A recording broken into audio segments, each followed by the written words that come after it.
Every so often, I see this opinion about hard difficulties in Fire Emblem games and other similar strategy RPGs. The opinion being something along the lines of hard modes would be cooler if they offered mechanical changes, such as more advanced AI instead of just lazily making numbers bigger. It's not super often I see this opinion, but it's been sitting in my brain for probably close to a year. I've been wanting to make this video. So I figured I'd make this video talking about this with regards to you as a game designer making your own strategy RPG, or maybe just tempting you to play harder difficulties. So many Fire Emblem games do often have changes that are mechanical or AI. Fire Emblem 4 was the first game to have its own clever mode, I believe it was called, where the enemy AI is smarter. And the latest entry, Fire Emblem Engage, has both kinds. It has mechanical changes to break, and it has AI changes, just like Fate's Conquest, where enemies won't attack you if they can't hit you or damage you. But this isn't about that. This isn't a moral judgment on mechanical changes or AI changes, on harder difficulties. It's not a moral judgment on anything. It's just a defense, I suppose, of bigger numbers balancing. Because even if a game doesn't have mechanical or AI changes, and all it does is make the numbers bigger, I pose that is actually not a bad thing at all. This mindset about wanting enemies to be smarter instead of just the numbers being higher, I imagine comes from other games that famously have more interesting higher difficulties thanks to smarter AI. Halo Combat Evolved, the whole Halo series, is probably the poster child of this, where on the higher difficulties, on Legendary especially, enemies will roll out of the way of grenades, they'll shoot more accurately, they'll shoot faster. It's like you're playing a different game, and all this is on top of them dealing and taking more damage. If you transposed that smart AI onto a lower difficulty like normal, where enemies are pretty easy to kill, then it would still be interesting because it changes the strategy involved. The way you have to handle each enemy is different. And on the other hand, games like Half-Life 1, which I love, I absolutely adore the Half-Life series. Half-Life 1 on hard is miserable, especially the beginning of the game. Every enemy is a huge bullet sponge. They do more damage to you, but that is not nearly as noticeable as how little you do to them. And the very early game, when you only have a couple of guns and your crowbar, you'll be scrounging for ammo what feels like constantly. And it's not very fun. And it's the exact kind of game that people point to when people say, don't just make the damage numbers bigger. Don't just make enemies bulkier. It's better to change the AI, change the mechanics, give something new to the higher difficulty experience. Something that makes it difficult, but in an interesting and fun and fair way. An easy illustration of this comes from Pokemon.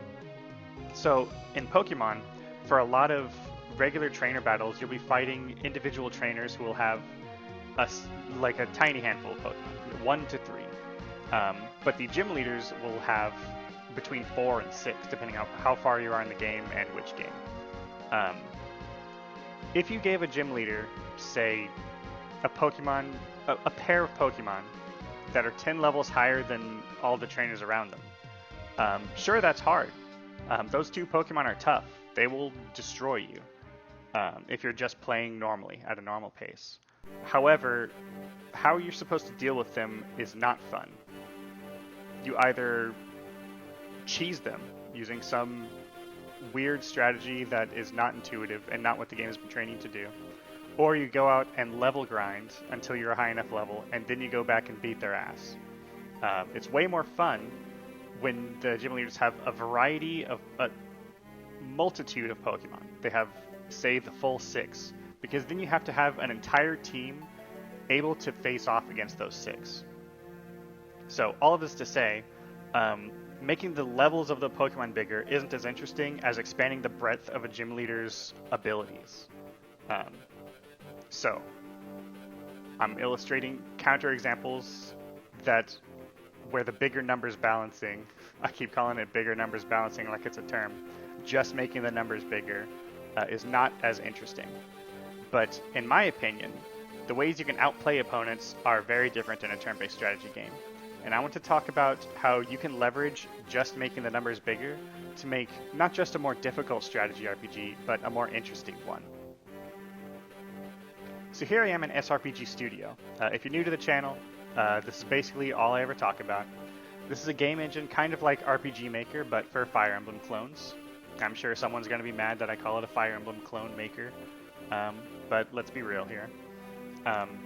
So here, I've whipped up a demonstration of, let's call it a quote-unquote normal mode encounter. In Fire Emblem games, usually the lowest difficulty is called normal mode. So you can think of this as a small slice of a larger chapter. For the player units, we have 2 Cavaliers here, and they've pushed ahead of the rest of the pack because they have great move, they have horses, and they've just been slowed down by a couple of enemy Cavaliers. They want to hurry to reach this village down here in time before the thief to the southeast destroys it. So what can we do about that?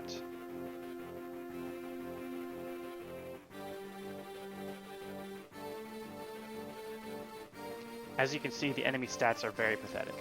Both of our units can defeat each enemy in 1 round, and that's it. That's all there is to it.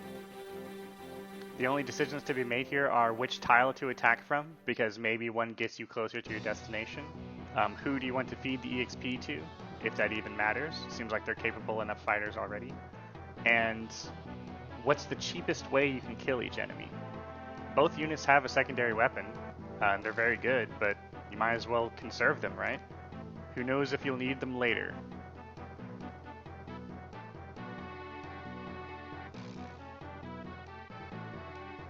Now let's jump forward to hard mode.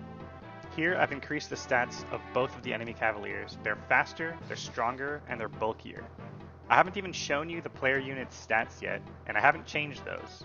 But just from these forecasts, you can already see a much clearer picture of how each of the Cavalier's stats is differentiated from the other. Kevin here hits much harder with single hits, and he can take a lot more punishment, but he can't double anymore now that I've made the enemy's speed just a little bit better. While Leah over here is much weaker, but she's faster and more accurate. And as a spoiler, most of that hit discrepancy comes from her sword being more accurate than Kevin's spear. The big takeaway here on hard mode is that neither of our Cavaliers can one-round either enemy Cavalier. They have to gang up on one if they want to kill it, and that leaves one alive on enemy phase. One of our Cavaliers is threatened with damage on player phase, depending on whichever one attacks first. And again, our Cavaliers must face another attack on enemy phase from whichever enemy Cavalier survives. The player has to consider more factors here. Who am I more comfortable with taking this damage? Who do I want to feed this first kill to? Would it benefit me to use the other weapons here? Yes, it would. Kevin's Javelin lets him poke the Cavalier with impunity, which preserves his own health and allows Leah to swoop in for the kill. And meanwhile, Leah's Brave Sword allows her to one-round the enemy outright, in exchange for some durability on what is no doubt a rare and valuable sword. Already we can see the impact just increasing numbers has had on the strategic depth of the game, but let's take things a step further to Maniac mode, or Lunatic, or Maddening, or Difficult, whatever. Let's just call it Maniac. So here's Maniac mode, and would you take a look at these dire combat forecasts? Kevin and Leah each get 2 shot. They can confidently team up to kill one enemy, but then the other guy has its pick of a kill on the 2 of them.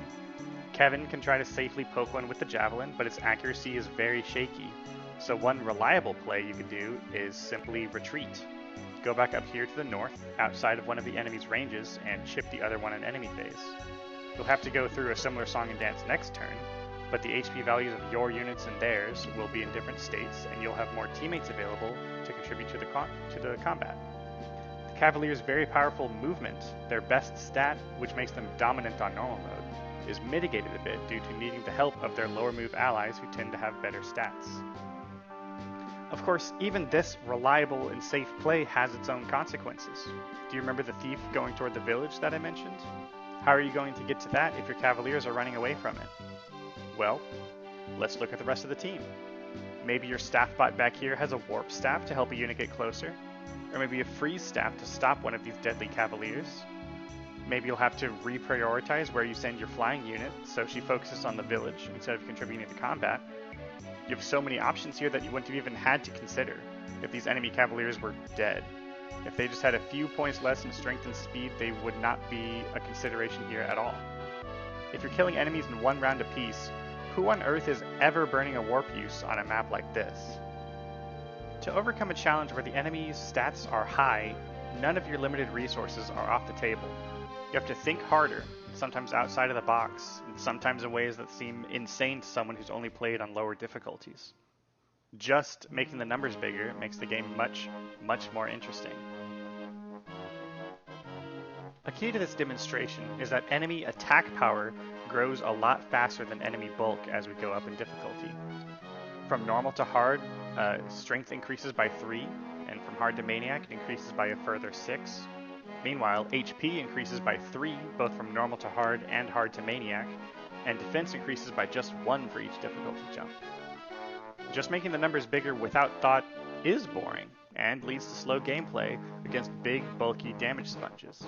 But creating hyper-offensive enemies that are very possible to kill via teamwork leads to interesting strategic problems that don't kneecap fast and risky play. For this video, I designed enemies that could specifically hit particular damage benchmarks to threaten the two-player cavaliers enough to dissuade a strategy of just holding forward. And you as the designer can do the same for your game's harder difficulties.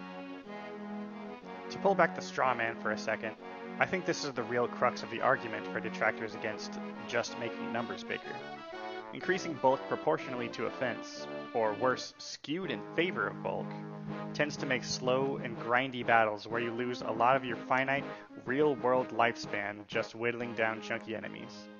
This is the real problem with Half-Life's hard mode, and it's a big part of why Halo 2 on Legendary can be so rough. On enemies, I believe every other stat should increase faster than their bulk. I've made my central point, so I'm going to go off on some asides. To be more specific about enemy bulk, I'm usually referring to defense and resistance stats when I'm talking about stats that should not increase too high. A high HP stat does functionally make an enemy just as bulky as if they had high defense and resistance in terms of like rounds of combat it takes to kill them.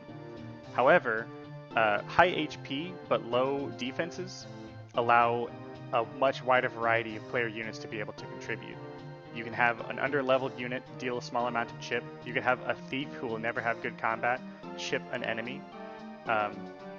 And with the higher HP, their progress is permanent because HP is a disposable stat unlike defense and resistance. Otherwise, if you have, say, a high defense, low HP unit like an Armor Knight, then units like thieves and those under-leveled units can't contribute whatsoever. And it requires taking the specific multi-tool you have that is able to efficiently deal with Armor Knights to deal with them, whereas enemies with high HP and low defenses are able to be dealt with a much wider variety of tools. Now I really want to get into an unpopular opinion, I'm sure. When I say every other stat should increase faster than bulk, I believe that should even extend to enemy avoid. Depending on your game and what kind of difficulty you're going for, high enemy avoid can lead to challenges more interesting than high bulk, provided you have the means to overcome low accuracy via things like positioning, smart character builds, special abilities, and so on. If we ignore the specifics of the questionable implementation, supports are a measure you have at your disposal in Fire Emblem 6's hard mode to overcome that game's infamously bad accuracy. And most games have a weapon triangle as a hit fixer, and later games have even more. In Awakening and Fates, if you have more allies adjacent to a unit, then their support bonuses stack and their hit is increased, even if they don't actually support the unit. In Three Houses, there's a mechanic called linked attacks, where the more units you have that are currently targeting an enemy, the more the attacker's hit will increase.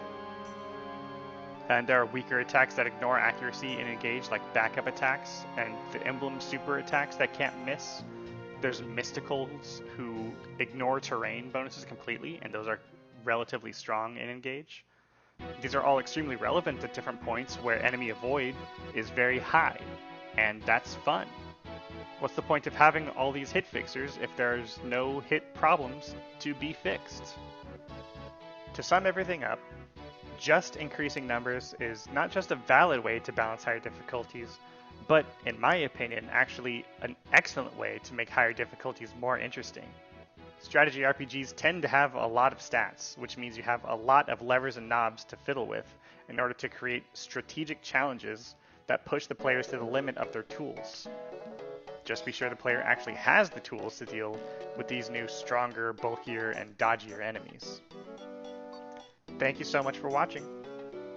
This has been my first scripted video I've worked on in quite a long time, except for this outro. It's not scripted. I'm working on a strategy RPG of my own that hopefully I'll be revealing sooner rather than later. But we'll see how that goes. There are always question marks when it comes to this sort of thing. But yeah, I'll be seeing y'all around. Have a good one.